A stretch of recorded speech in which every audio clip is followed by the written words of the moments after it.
Hello everyone, Ruby Rovell here, the subaqueous siren of the sinking self, here to talk to you today about Sun Square Neptune. In Greek mythology, the sun is associated with Apollo, who, as the charioteer who drove the sun across the sky, was also seen as the father of the muses, the bringer of civilization, the one who brought law, order, culture, and refinement into the world. One of the great myths of Apollo was that he slayed the primordial dragon Python. That is, he destroyed the forces of chaos, and chaos just basically means that everything is disordered and jumbled and hasn't achieved any kind of mathematical perfection or symmetry, and it is the job of Apollo to come along and say, no, through the illuminating light of my consciousness, I will bring everything into order. I will bring everything into clarity. All the shadows will be cast away, and now things will be seen clearly as they are. It will be understood that there is a perfect luminous whole, that there is a rational, comprehensible order to the cosmos, that all is not just confusion and bewilderment, but has a teleology, a purpose, and a central shining light, all of its own. And when we discover our own sun in astrology, we also find our own inner luminous self, which helps to give us a sense of being the heliocentric center of our own cosmos, around which we can order and arrange everything else so that it makes things have good sense. But this is also understood in terms of how we perceive the sun heliocentrically as a body in astrology. Because we perceive the sun traveling through the sky and around the zodiac, even though it's actually the center of our solar system, it has an observable, regular rhythm to it.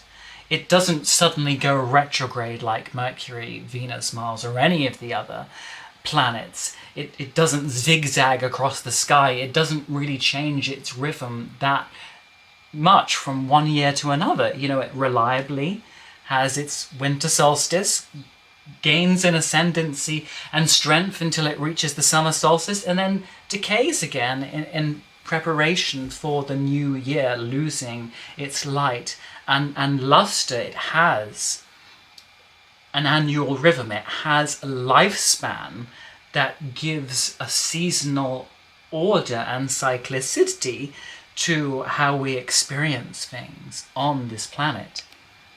And yet Neptune can be antagonistic to the light and intentions of the sun, because within Neptune resides a relic and yet still pulsating memory of some of that primordial dragon, of some of that pre-existent sea serpent, of the Leviathan from whom the order of the universe was carved. There is an understanding in Neptune that in order to achieve that civilization, in order to achieve that light and solar purpose, there is something pre-existent, something from the pre-imaginal perfection of the world that was lost when this one was created. Understand that there was an innocent, naive, perfect part of us that died when that Apollonian consciousness was born. Because if we commit too much to that sun, then everything can be just a little too orderly, a little too symmetrical, a little too cyclical, a little too rhythmic. It doesn't leave room for the strange, for the magical, for the mysterious, for the unknowable, for the illogical, for the unreasonable. Neptune understands that not all of the world is actually that ordered. Not all of the world is comprehensible according to our typical human senses, that there are parts of life that confound and upset and deceive and dispute all our attempts to grasp it. Apollo likes everything to be structured and orderly and to be set in stone and to be visible and clear. And Neptune is like Proteus, with whom Menelaus wrestles with in Odysseus. Each time he tries to pin that old man of the sea down, he changes shape, he takes on another form, because Neptune is by its nature formlessness, and therefore is the embryonic womb space of all possible forms. It is the infinite imagination out of which all possible forms are born. So it's almost like Neptune wants to upset Apollo as he's riding his solar chariot through the sky. He says, well, what's the good in having light up there in the heavens all the time? Why don't we have a little light down here in the water? Why don't we see how well your chariot works as some kind of solar submarine?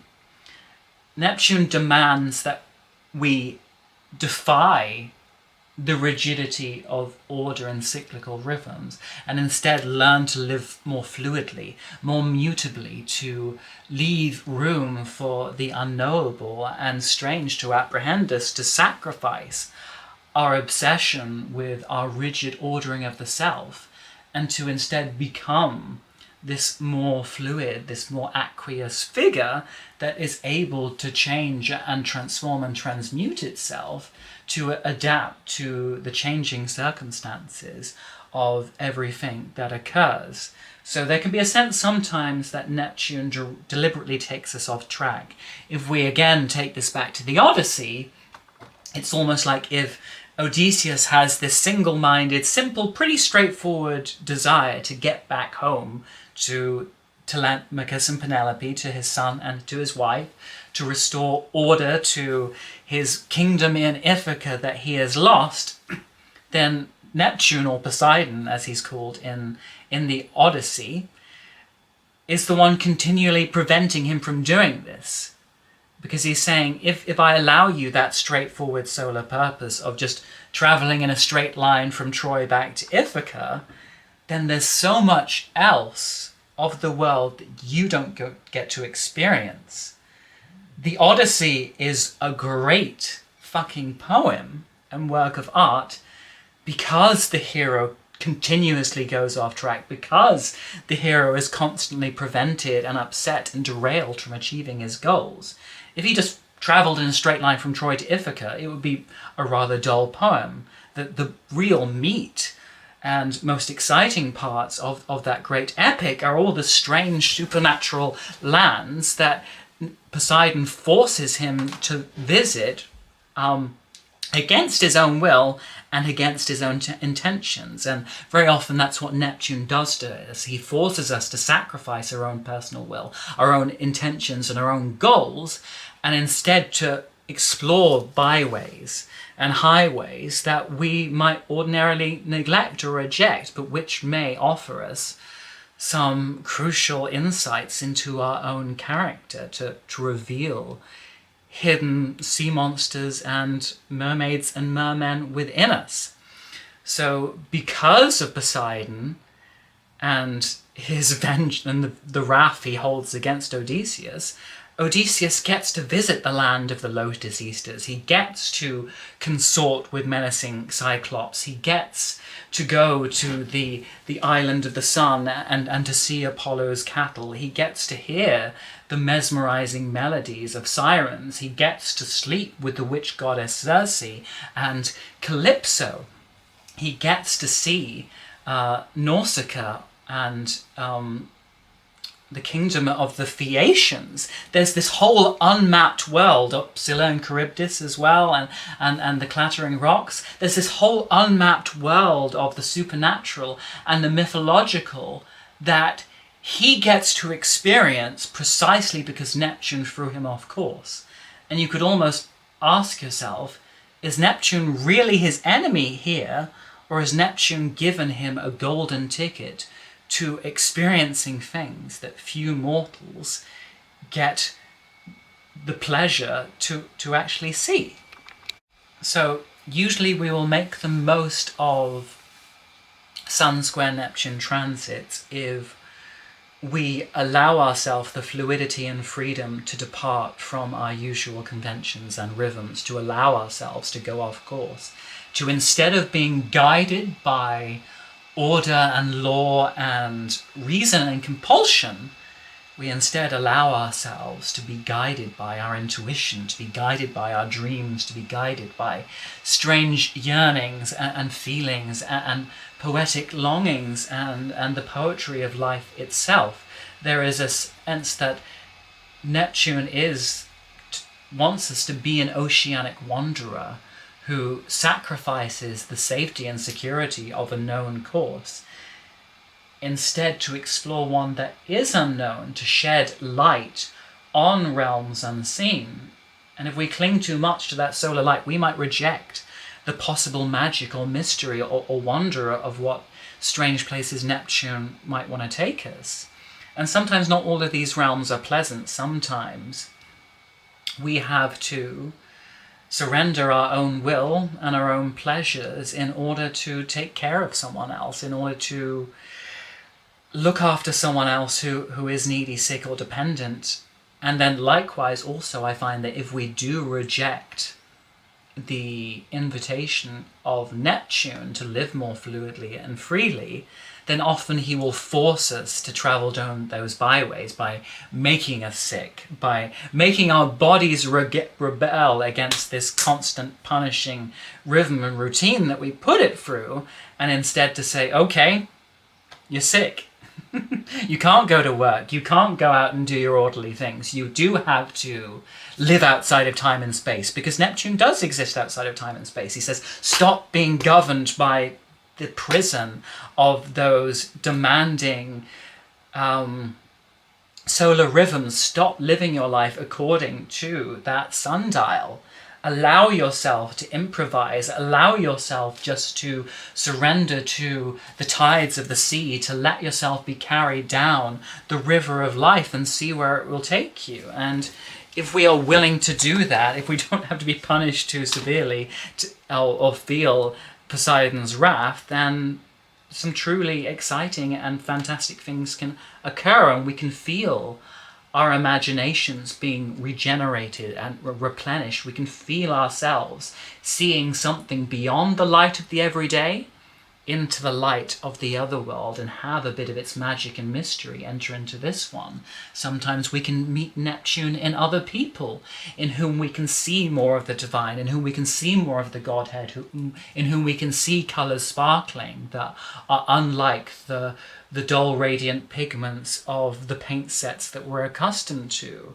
There can be these ethereal experiences that reach beyond our usual barriers of the self and illuminate ways of perceiving and experiencing that are quite alien to us, but all the more wonderful.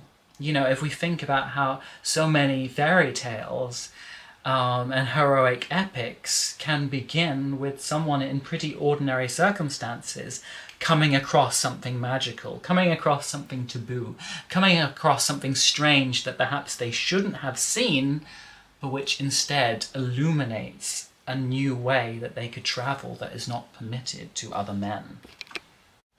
So part of the magic and danger of this transit is having the willingness to relinquish our grasp on our tight, well-defined version of ourselves. When we do things that are purely logical and reasonable and clear and based always on our rationality, there can be an awful lot of things that we don't permit to enter into that universe of the self. And yet if we do things not based on the refined order and intellect of our consciousness, but instead allow ourselves to respond solely to our feelings and our deeper mystical origins, we might find ourselves like the Bacchanalians in a Dionysian drama, where suddenly we do all kinds of strange and crazy and erratic things that our waking self might rebel against or reject to, but on a deeper level we long for. You know, to me, Neptune is an intoxicant. He is a drug. He is a dream that unravels us by permitting us to dream along with it. When we are drunk, we do all kinds of crazy things that we wouldn't do when we were sober, and yet that's part of the golden ticket of Neptune. You know, when we drink, we can say in vino veritas, that actually we can say, oh, you know, I don't know why I did all those crazy things after having 3 bottles of wine, but there was a truth in some of those things that we did, because we were expressing urges that are still a part of our organism, but which we struggle to admit are there, because those urges seem so uncivilized, because they go against routine and convention, and yet they are still such a vital part of what it means to be human. We all need to do crazy, reckless things. We all need to have those moments when we permit ourselves to be the fool stepping off the cliff, where we dive into the ocean without any idea of where it's going next. There is a part of life that we deny, which we keep stillborn and dead, if we don't permit ourselves some of that bacchanalian wildness, if we don't permit ourselves the ecstasy and disappointment of the great dreamer. Sometimes Neptune takes us off course as well, because he needs to give us a break. He needs to help us rest. You know, Odysseus might not be very happy for that long period that he is trapped on the island of Ogygia with Calypso, the witch goddess. But he has it pretty damn good while he's there. He's with this beautiful witch goddess who wants to sleep with him all day and feed him beautiful paradisial fruits. Oh no, what a terrible, awful fate, you know. And especially after all the travails and hard work that he's been through in the preceding, you know, many 2 decades, he might actually need that rest. And so sometimes the enforced rest of Neptune is to give us a time just to be free of the dictates of time and space and just let ourselves float and drift along. Sometimes this can be a good time to actually get away from our normal life, to go for a retreat, to go on a holiday, to go on a pilgrimage somewhere. During this square last year, I had just finished a long care job for a beautiful old woman, and she died at the beginning of that month, just as this transit began. And I had spent a long time not having much freedom or fluidity because of the demands of this particular job. And when it was over, suddenly all of that structure and routine disappeared, and I had all this freedom and fluidity and leisure time that I didn't necessarily know what to do with. The world was suddenly opened up and no longer so clearly defined. And obviously I was stricken with the grief and the sadness of having lost this person around whom my life had centered like a sun for such a long period of time. And I took some time off to go to the coast, to go to Tenby in Pembrokeshire, and with my partner at the time, and it was just this nice period of being able to live freely and fluidly and ask myself, what do I feel like doing today? Where does my heart long to take me? What do I long to experience, rather than always having to obey the demands of the day, to live as one who is chasing a dream, rather than one who has abandoned their dreams for the solidity of a worldly stone. Neptune is also there to demand that we be more compassionate of other people as well. I think especially when the sun is transiting through Gemini, Gemini is driven not by compassion but by curiosity, by the desire to keep life constantly interesting and fascinating and curious, to be this stimulant for the mind that always keeps things flying and buzzing like a sparrow, like a bird just flitting from one hedgerow to the other. It doesn't want things to stop. And there can be a selfishness in that, and I don't mean that as a moral judgment, just that if we're prioritizing the pursuit of knowledge or the pursuit of novelty and curiosity solely just to feed our own minds, then we can sometimes reject other people who are in those Neptunian situations where they are suffering or feeling sad or hurt or exiled from the great scheme of life, because it's not very interesting. It's not very exciting. It's not moving at that heightened social pace that Gemini loves. To be with someone who is suffering and afflicted or needy or not able to look after themselves, we have to be willing to put aside time and space and just surrender everything to look after that person and give them the cosmic mothering that they need in the moment, to say, I will mold myself to fit your needs and desires. But through trying to align curiosity with compassion, Gemini's mercurial curiosity can also be elevated by introducing it to higher realms of imagination that it might not ordinarily be able to access when it's stuck in the analytical mode. You know, analytical and rational thought is very mathematical. It can't always stray outside the numbers. And when Neptune suddenly plucks it into somewhere that is irrational, it can show it colours and ways of perceiving life that can expand its mind and stop it from being so closed, and open it up to these more technicolor realms that are inspired by feelings and yearnings rather than the microscopic ratiocinations of the mind. Anyway, that's enough for now.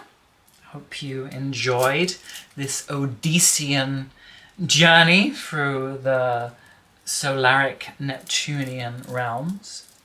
If you are on your own Odyssey and you want to talk about it with me, feel free to comment below. Tell me what you're going through. Tell me about your own Sun-Neptune experiences.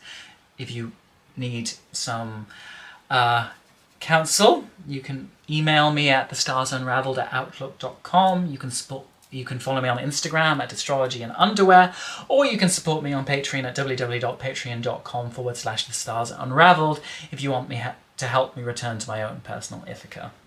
Anyway, better get some lights fitted on those submarines, and bon voyage.